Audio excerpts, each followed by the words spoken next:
आणि आता पाहणार आहोत पुणे शहर आणि जिल्ह्याभरातील टॉप 9 बातम्या।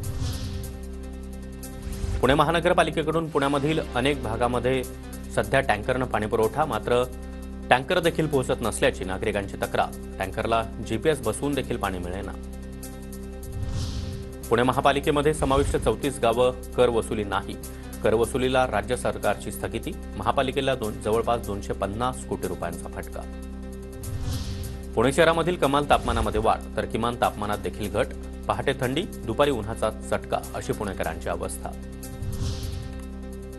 पुण्यामधील सद्गुरू शंकर महाराज समाधी स्थळाखालून मेट्रो मार्ग नको, भुयारी मार्ग सरकवण्यासाठी 35 गणेशोत्सव मंडळांकडून उपमुख्यमंत्री अजित पवार आणि पुणे मेट्रो संचालकांना निवेदन। पुण्यातल्या भोर दिवाणी न्यायालयामध्ये मराठी भाषा संवर्धनानिमित्त व्याख्यानमाला कार्यक्रम संपन्न। कार्यक्रमामध्ये मराठी भाषेच्या इतिहासाची माहिती देण्यात आली।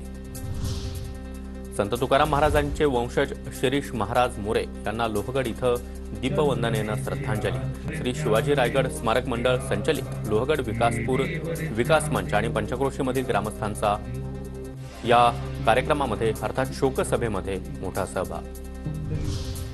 पुण्याच्या भाजीपाला मार्केटमध्ये भाजीपाला स्वस्त झाला तर फळभाज्यांचे दर स्थिर। बाजारामध्ये 90 ट्रक भाजीपाल्याची आवक।